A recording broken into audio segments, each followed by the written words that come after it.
na may pagpalain po tayo ng Panginoon sa ating bawat isa, sa ating pamuhay, lakas at malusog na katawan at tibay ng puso habang po tayo naghihintay sa ating Panginoon Kristo.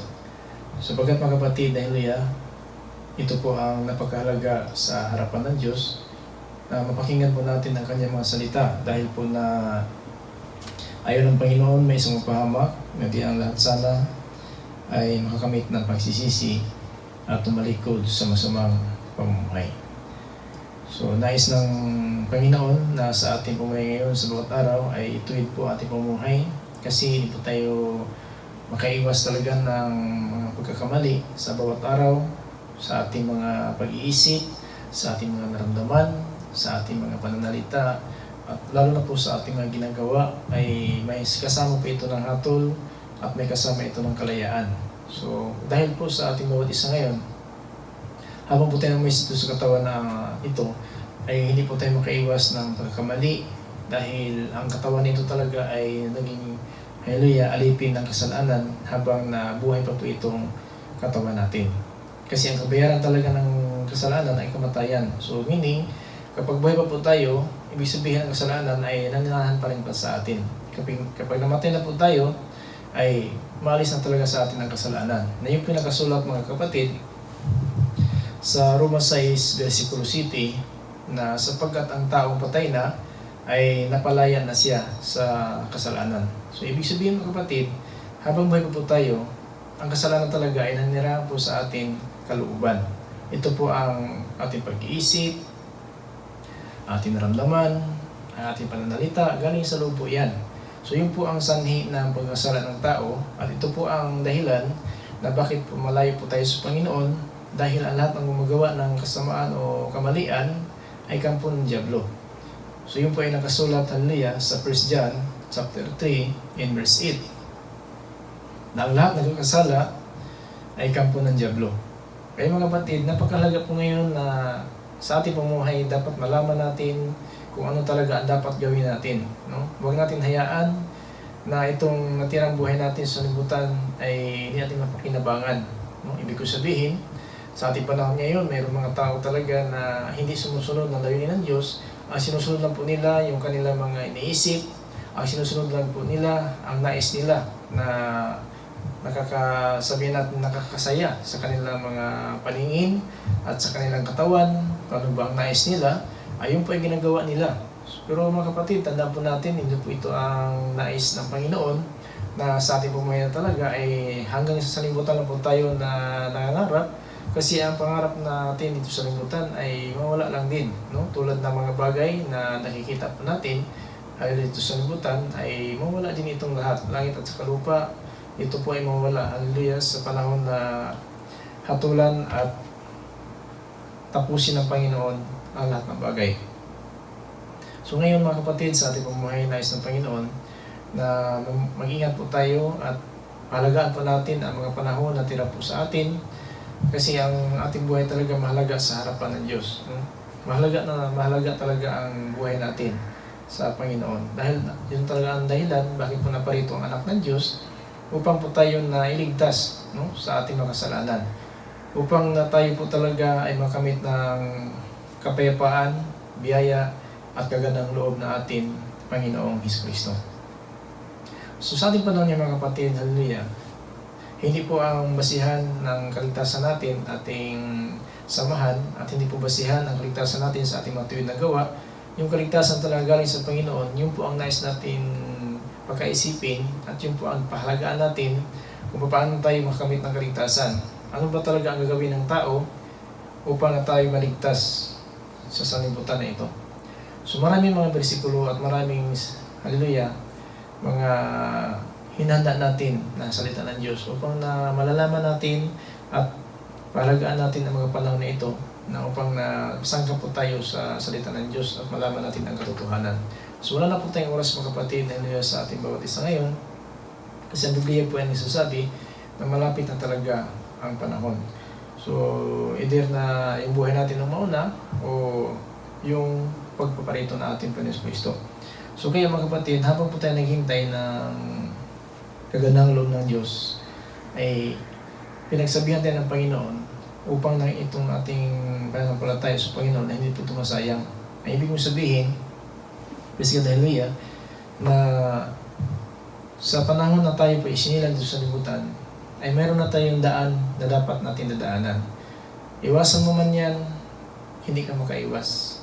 Kasi kung ang Panginoon talaga ang maghanda ng daan natin, sigurado mangyari talaga yon. Hindi pwede na yung hinanda ng Panginoon na mga bagay na para po sa atin ay ito po ay hindi mangyayari. Mangyayari talaga.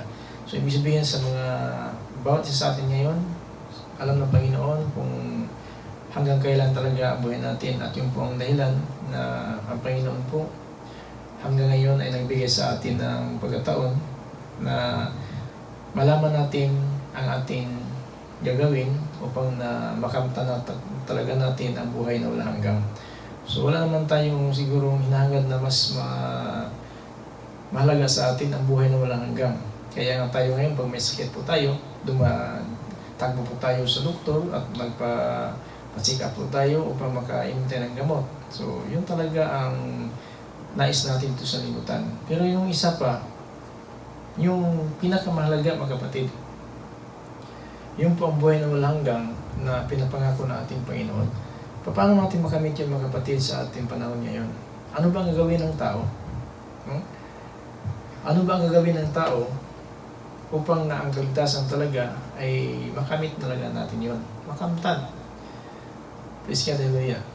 Kaya sinasabi sa Pahayag chapter 3 verse 11 na panghawakan niyo mabuti ang inyong kaligtasan, no? Upang huwag maagaw ni naman itong ganding pala. So, kasi kung sa ating paglilingkod ngayon, kung mag-alinlangan lang po tayo at saka huwag natin gagawin ang kalooban ng Diyos, so sigurado talaga na wala tayong mapapala sa huling araw. So kaya ganito ang sinasabi ng Banal na Aklat, mga kapatid, hallelujah, sa Job 33:23, sinasabi nito, kung roon kasama niya ang isang anghel, isang tagapag-aninaw, na isa sa gitna sa 1,000 upang ipakita sa tao kung ano ang matuwid sa kanya. So isang anghel daw, sa 1,000 anghel, may isa daw na magtuturo sa tao, no? Magtuturo sa tao kung ano ang matuwid sa kanya. So ngayon mga kapatid, hallelujah, kaya nabasa tayo ng Biblia kasi napakahalaga po ito upang maituwid tayo ng Panginoon. Kasi yung katuwiran ng tao lang sa salimutan na nais lang niya ang gawin ang gusto niya at akala niya siya matuwid na, pero hindi po yun ang basihan at hindi po yun sapat na gagawin ng tao na hanggang lang yan sa iyong sariling desisyon. Ibig sabihin, sumunod lang po tayo sa ating Panginoon.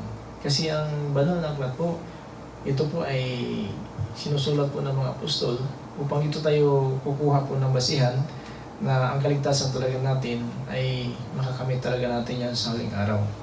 Kaya paano natin makamit mga kapatid kung wala po tayong pananampalataya, no? So sa 1,000 anghel daw, may isa daw na tagapag-aninaw. Ibig sabihin, siya ang tumitingin ng lahat ng gawa ng tao. Kasi yung ibang anghel, iba ang kanilang katungkulan. Pero itong isang anghel, ito po ang sinasabi po ng Panginoon kay Moises, hallelujah, dito po sa Exodo 23:20 at hanggang sa 21. Narito, aking isusugo at aking sinusugo ang isang anghel sa unahan mo upang ingatan ka sa daan at upang dalhin ka sa dakong aking inihanda sa iyo. So ito po ang dako na Kanaan, no? Ito po ang Kanaan na pinapangako ng Panginoon kay Abraham na sinasabi ng Panginoon na dito sa lugar na ito, ibibigay ko sa iyo, no? Ang lahat na panahon ng mga propeta na siya po, hallelujah, ang Panginoon Diyos na kanilang pinaglingkuran at pinapaalam ito sa kay Moises na kanyang alagad o lingkod na sinasabi dito sa 21, Exodo 23:21. Mag-ingat kayo sa kanya at dinggin ninyo ang kanyang tinig. Huwag ninyong kahiin siya sapagkat hindi siya at hindi niya patatawarin ang inyong pagsalangsang sapagkat aking pangalan ay nasa kanya. So doon pa kay Moises, mga kapatid, itong anghel na ito, nasa kanya ang pangalan. At itong anghel na ito po ang tagapag-aninaw. No? Ito po ang tagapag-aninaw sa mga buhay, no? Dito sa lupa. Siya ang tagapag-aninaw at siya ang gumawa ng paraan upang paano tayo iligtas doon sa Sheol. Tinatawag na daigdig ng mga patay. Kasi yung anghel pala na yan, ang pangalan ng Diyos Ama ay nasa kanya na. So, ibig sabihin mga kapatid, dapat malaman natin ito ngayon upang maging matatag talaga ang ating pananampalataya at huwag tayong mailigaw ng mga tao. So, doon pa lang kami, sis, ang anghel na ito, ang pangalan ng Diyos Ama ay nasa kanya. Yung po ang sabi ng Panginoon. Praise God, hallelujah. Na mag-ingat kayo, huwag ninyong salansangin. No? Sinasabi nito, huwag ninyong mungkahiin siya sapagkat hindi niya patatawarin ang inyong pagsalangsang sapagkat ang aking pangalan ay nasa kanya. So itong pangalan ito mga kapatid, ito po ang pangalan na pinapangaral talaga natin ngayon. Itong pangalan na Jesus. Itong pangalan ni Jesus, ito po ang pangalan na ating Diyos Ama na makapangyarihan sa lahat. So kaya nga na si Isaias po ay nagsasabi, si Isaias po mga kapatid, hallelujah, ay nagsasabi sa 9 verse 6, siya po ay, hallelujah, nagpredict na nung una sa panahon pa ng mga propeta na itong isisilang talaga sa kay Maria, ito po ay tatawagin ng Diyos na makapangyarihan. Bakit? Kasi yung pangalan pala, pinapaalam niya yung propeta Isaias na yung isinilang ni Maria, siya ay tatawagin Diyos na makapangyarihan at Ama na walang hanggang. Pero yung ibig sabihin pala mga kapatid, hallelujah, yung pangalan na dadalhin ng anak, yun talaga ang ibig sabihin. Kasi ang isinilang kay Maria, galing po yan sa Espiritu Santo, galing po yan sa Diyos Ama. Sinugo lang po yung anak niya. So, galing sa langit, isinusugo ang kanyang anak. Ngunit wala pa pong pangalan. Kasi ang pangalan na yun mga kapatid, yun na po ang pangalan na nagbibigay sa atin ng kaligtasan. Yun na po ang pangalan na nagbibigay sa atin ng kalayaan. Yun po ang pangalan na nagbigay po sa atin ng pag-asa. At hanggang ngayon po, tayo po nagpapatuloy sa ating mga gawain. Nagpatuloy po tayo sa ating paglingkod sa ating Panginoon upang na ang ating kaligtasan, na ating mga hinahangad ay hindi mo natin, hallelujah, mabibigo. Kaya kung migo po tayo sa ating kaligtasan, so sayang naman ang mga panahon na natitira sa ating buhay. So ganito po ang sinasabi sa 1 Corinthians chapter 13 verse 2 up to 4. Sinabi po dito, at lahat ay nabautismuhan kay Moises sa lapaap at sa dagat, at lahat na nasikain ng isang pagkain ding ayon sa Espiritu, at lahat na nagsiinom ng isang inumin ding ayon sa Espiritu, sapagkat nagsiinom sila ng batong ayon sa Espiritu na sumusunod sa kanila, sa batong yaon ay si Kristo. So doon pala kay Moises, Kristo na talaga ang pangalan ng anak, no? Doon kay Moises, yung anghel pala na kasama ng panahon ni Moises, yung anghel na yung isang anghel na palagi pong gabay sa kanila, si Kristo na pala yun. So ibig sabihin mga kapatid, sa Old Testament, walang Kristo pong nakasulat doon. Pero si Apostol Pablo pinagsasabi din dito sa 1 Corinthians chapter 13 in verse 4, praise God, hallelujah, na itong bato na sumubaybay, hallelujah, sumubaybay po sa kay Moises, ito na pala ang Kristo. No? Ito na pala ang Kristo na sinasabi sa verse 4. No? Na sinasabi sa verse 4, at lahat na sisiinom ng isang inumin din niyaon sa Espiritu, sapagkat nagsiinom sila ng batong ayon sa Espiritu na sumusunod sa kanila, ang batong yaon ay si Kristo. So panahon pala ni Moises, Kristo na pala ang pangalan nito. Si Apostol Pablo po ang nagsasabi. No? Yung anak pala, sa Old Testament, Kristo na pala ang pangalan.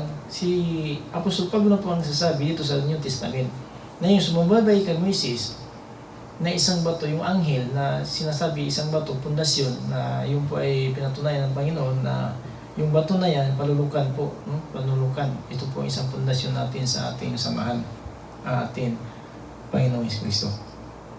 Pero doon pala kay Moses, Kristo na talaga ang pangalan pala ng anghel na yon na sumubaybay po kay Moses. Kasi biblical po ito dito sa verse 4. In 1 Corinthians chapter 10 and verse 4.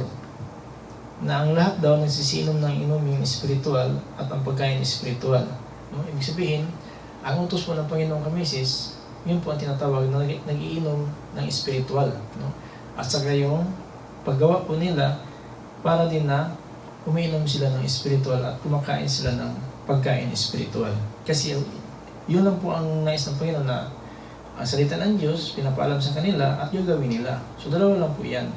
No? Pagkain, pag-inom ng batong, hallelujah, pagkain na espiritual at inumin espiritual sa batong, hallelujah, sumubaybay sa kanila. Ito na po si Kristo. So ngayon mga kapatid, hallelujah, napaka-importante po sa ating bawat isa ngayon na ito palang anghel na ito, ang nasa kanya ang pangalan ng Diyos Ama. Nasa kanya ang pangalan ng ating Diyos na ating nakilala na walang iba ang ating Panginoong Hesus. Hindi na siguro natin itindihan mga kapatid kasi dapat talaga ang pag-aaral ng salita ng Diyos ay ito talaga ay pinapaliwanag at dapat maintindihan ng bawat isa na naririnig, no? Nakarinig. Hallelujah. Sinabi ni Apostol Pablo na yung anghel na sumubaybay kay Moises, mga propeta sa panahon pa ng hallelujah, ninuno natin, ay si Kristo na pala yun. Hanggang na naparito na po si Panginoong Hesus, Panginoong Kristo, ay nagpakilala na po siya kung sino siya, mga kapatid, sa pamagitan po ng mga apostoles. Kaya mga kapatid, napag-alaga po itong ating pinag-aralan, sana ay maunawaan po natin, no? Na bakit pala ang tanggapin natin Hesus Kristo ang bautismo? Kasi yung pangalan pala ng Ama Hesus, ang pangalan ng anak Kristo. Ganito po sinasabi sa Mateo 16, versikulo 16. Sumagot si Simon Pedro at sinabi, ikaw ang Kristo, ang anak ng Diyos na buhay. So yun po ay sinasabi na po ni hallelujah, Apostol Pedro sa ating Panginoon Kristo. Na sinabi ni Panginoon Kristo, sino ba ako akala ninyo? Sa 15. Sabi ni Apostol Pedro, hallelujah. At sumagot si Pedro, nagsasabi, ikaw ang Kristo, ang anak ng Diyos na buhay. Kaya sinasabi niya sa verse 17, mapalad ka Simon ng Barjonas, sapagkat hindi tao ang nagpapahayag sa iyo, kundi ang aking Ama na nasa langit. So ang anak talaga ay Kristo lang talaga. No? Ang pangalan ng Ama ay Hesus, ang anak ay Kristo lang. So ibig sabihin mga kapatid, alam na natin ngayon ang katotohanan, buong katotohanan, na bakit tanggapin natin ang bautismo sa pangalan ng Panginoong Kristo. Kasi nandiyan na po ang pangalan ng Ama at ang anak. At kung sabihin natin Espiritu Santo, ang Diyos Espiritu. Kaya nandiyan na po yan. Tanggapin mo yung anak at saka yung pangalan ng anak at sa pangalan ng Ama, yung Espiritu kasama na doon. Kasi ang Espiritu ay Diyos. So ibig sabihin mga kapatid, hindi tayo mailigaw ng tao. Dapat natin unawain at intindihin natin ang salita ng Diyos upang huwag tayo naman, hallelujah, parusahan sa huling araw. Mateo 1:21. Praise God, hallelujah. Ito po, hallelujah, ang pangalan na binigay na po ng anghel doon, hallelujah, kay Jose. Na ang pangalan na yan, Hesus lang talaga. Hindi kasama ang Kristo. Na binigay ang pangalan Hesus, hindi dinugto ang Kristo. Kasi ang pangalan ng Kristo, ang pahayag na po, hallelujah, si Pedro, hallelujah, napapahayag na si Panginoong Kristo talaga, yung tinatawag na anak ay Kristo. Pero yung pangalan pala ng Hesus ay sa Ama yun. Kaya hindi nagsama ng anghel. Iba ang pagbigay ng pangalan ng Hesus, iba ang pagpahayag ng Kristo. Ang papahayag ng Kristo ay ang Ama na rin, no? Galing sa langit. Yun po ay mabasa natin sa Mateo 16. Hallelujah, na sinabi ni Apostol Pedro, ikaw ang Kristo, ang anak ng Diyos na buhay. No? Ikaw ang Kristo, ang anak ng Diyos na buhay. So sumagot si Panginoon Kristo po sa 17, mapalad ka Simon ng Barjonas, sapagkat hindi tao ang nagpapahayag sa iyo, kundi ang aking Ama na nasa langit. So ang nagpapahayag ng anak kung sino siya ay Kristo lang talaga. No? Kristo. Ibig sabihin tagapagligtas at saka siya ang anak ng Diyos. So di ba? Kung dapat natin malaman na bakit pala tanggapin natin ang bautismo na sa pangalan ni Kristo, kasi kung yan ang tanggap ng bautismo, nakikiisa na sa iyo ang Ama at ang Anak.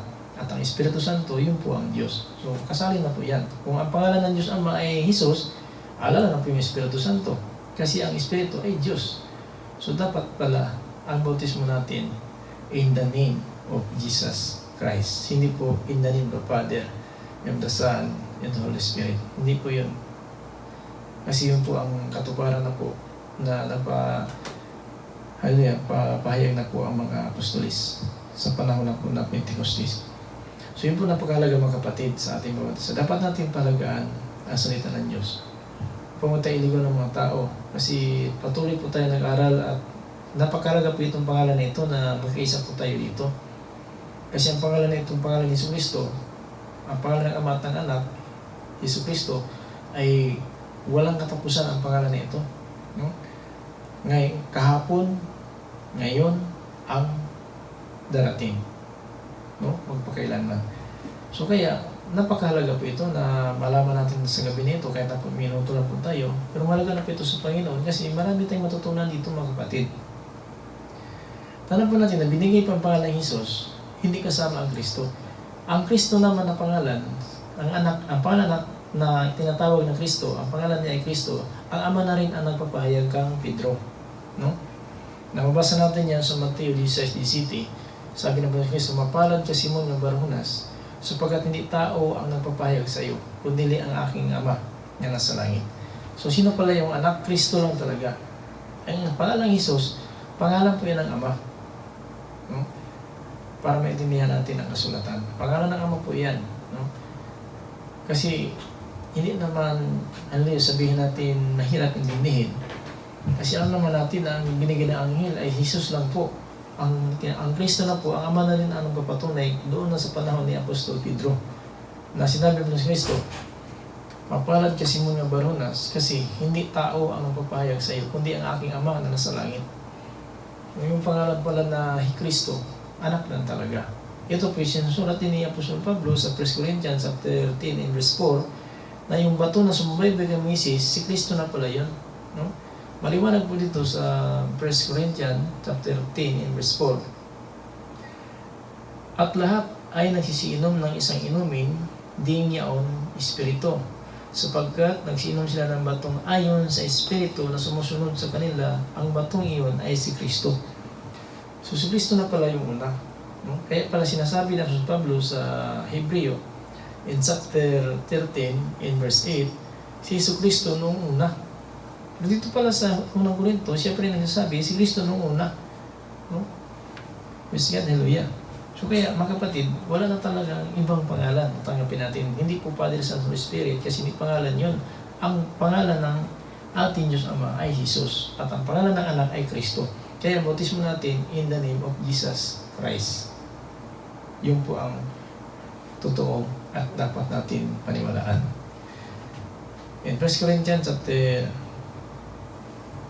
6 and verse 20, sinabi dito, Praise God, hallelujah. Sapagkat kayo'y binili ng halaga, hatiin ninyo sa inyong katawan ang Diyos. Binili daw tayo. So paano tayo binili? Binili po tayo ng kanyang dugo. Binili po tayo sa kanyang kamatayan sa itaas ng cross. Kaya mahalaga po mga kapatid na itong ating nalalaman na salita ng Diyos ay dapat palagaan natin ito. Kasi bili na po tayo. At palagaan na natin ang Diyos sa ating katawan. Huwag natin gamitin ating katawan sa ating pansariling layunin, kundi gamitin natin ang katawan ay para sa Diyos. In 1 Corinthians chapter 5, verse 7, alisin ninyo ang lumang panlibadura upang kayo'y maging bagong limpak na tulad sa kayo'y walang libadura, sapagkat ang kordero ng ating Pasko ay hinahain na sa makatuwid bagay si Kristo. Si Kristo talaga hinahain yung anak. Si Kristo ang hain sa Pasko. talaga kailangan siya ipako sa krus upang matupad ang nasusulat na sa pangitan ng dugo ay nagpapatawad na ating mga kasalanan. Din sinasabi sa Job 33:24, kung magkagayoy, binibiyayaan niya siya at nagsasabi, iligtas mo siya sa pagbaba sa hukay. Ako'y nakasumpong ng katubusan. So yung pala mga kapatid, yung katubusan ay ang kamatayan niya. Kasi ang katubusan talaga ang dugo. Sinabi ni Job 33:24 na iligtas mo ang kanyang kaluluwa doon sa hukay. Ako'y nakasumpong ng katubusan. Itong katubusan, ito ang dugo na bili sa ating mga kasalanan. Roma 5:9, lubha pa nga ngayon, inaaring ganap sa pamamagitan ng kanyang dugo ay maliligtas tayo sa galit ng Diyos na sa pamamagitan niya. So yung dugo talaga niya ang magliligtas sa atin. Hindi po yung kabutihan natin ginagawa ngayon, kasi yung kabutihan natin ginagawa ngayon, hindi tayo maging sakdal diyan. Pero kung ang dugo ng Kristo po ang ating tanggapin, ito po ang nagpapatawad ng ating mga kasalanan. Mga awit 33:3c, sinasabi po dito, kung Salmo 33:13, ang Panginoon ay tumitingin mula sa langit, Kanya minamasdan ang lahat na anak ng tao. So tumitingin ang Panginoon sa langit at Kanya minamasdan ang mga tao dito sa lupa. Minamasdan, kasi yan.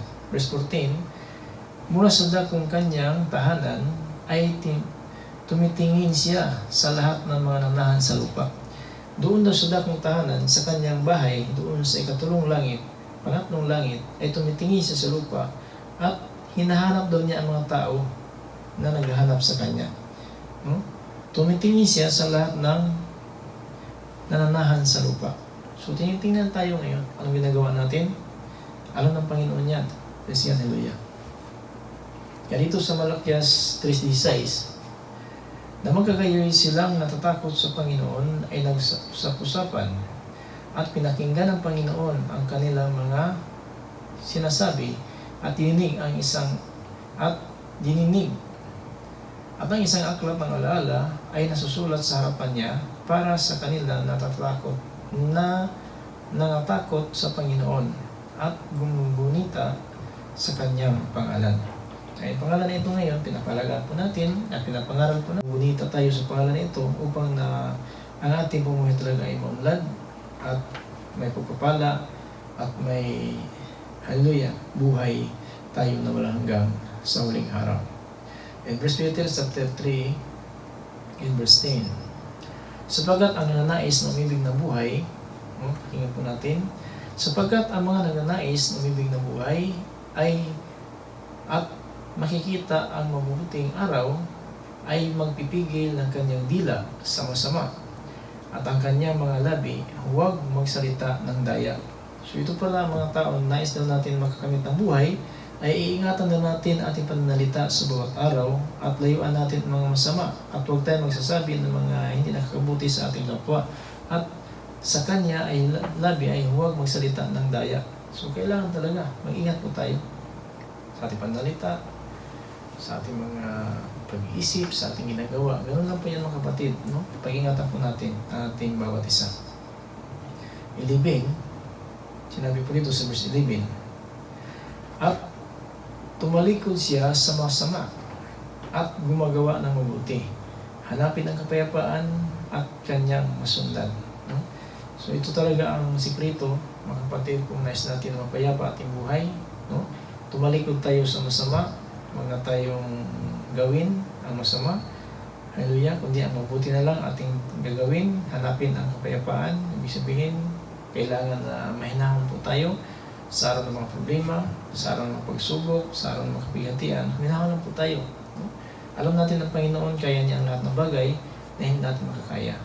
In verse 12, sapagkat ang mata ng Panginoon ay nasa matuwid, at ang kanyang mga pakinig ay kanyang dinidinig. Ngunit ang mukha ng Panginoon ay laban sa mga gumagawa ng kasamaan. So, laban talaga ang Panginoon sa gumagawa ng kasamaan. Kaya kung masama ang gawa natin, malayo ang Panginoon sa atin. No? Yun po ang napakahalaga, mga kapatid, sa ating bawat isa. Mga awit kung Salmo 53:2. Tiningnan ng Diyos ang mga anak ng tao mula sa langit upang tingnan kung may sino mang nakakaunawa na humahanap sa Diyos. Nagtingin daw ang Panginoon dito sa lupa kung mayroon ba isa nakaunawa ng salita ng Diyos ngayon at humahanap ng Diyos. Kaya kung Diyos ang hanapin natin, so ang salita ng Diyos talaga ay napakaganda at masarap sa atin kaluluwa, ang salita ng Diyos. Kasi hanap po natin yon upang napagpalain po tayo ng ating Panginoong Kristo. Mateo 7:7 hanggang 8. Sinabi po dito, magsihingi kayo at kayo'y bibigyan. Maghanap kayo at kayo'y makakasumpong. Magsituktok kayo at kayo'y pagbubuksan. Sapagkat ang bawat humihingi ay makatanggap at ang humahanap ay makasumpong at ang natatakot at tumuktok ay binubuksan. No? So wala tayong pagkulang sa ating buhay kung kasama natin ang Diyos. Palagi tayong umuhay ng matuwid.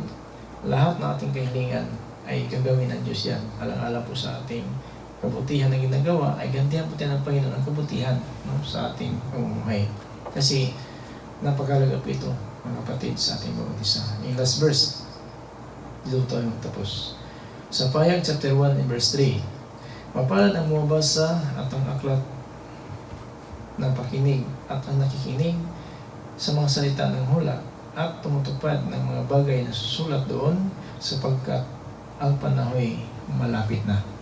So ito po ang salita ng Diyos. Hallelujah sa gabi nito, na may pagpalain po tayo ng Panginoon sa minuto lang po na ating pag-aaral ng salita ng Diyos, na may pagkalooban tayo ng pangunawa at may sigawan natin, hallelujah, ang kanyang mga layunin upang pagpalain tayo ng ating Panginoon. Last verse po sinasabi natin sa Pahayag 1 in verse 3, mapalad ang bumabasa at ang makikinig at mga ng salita ng hula at tumutupad ng mga bagay na susulat doon, sapagkat ang panahoy malapit na. So maraming salamat po sa bawat isa. Purihin natin ang Panginoon sa ating bawat isa. Glory to Jesus. Naway sa ating bawat araw, sa ating pamumuhay, ay maging karapat-dapat po tayo, at sana pagkalooban tayo ng Diyos ng pangunawa sa gabi nito, na napakahalaga po talaga ang pangalan nito, na ang pangalan ng Kristo po, ito po ang nagbigay sa atin ng kalayaan. Wala na pong ibang pangalan na binigay sila ng langit. Sa pamamagitan nito ay maliligtas po tayo. So isang anghel po, hallelujah, na tapag-aninaw sa 1,000 anghel, siya lang po, ang Kristo po, siya ang nagbigay sa atin ng kalayaan, at binili po tayo sa kanyang katawan at dugo upang tayo talaga ay maligtas dito sa sanlibutan. Maraming salamat po. Inyong lingkod po, Pastor Lito Maca, Founders Apostolic Believers for Christ Corporation, ay magsasabi, grace, mercy, and peace be with us. Amen.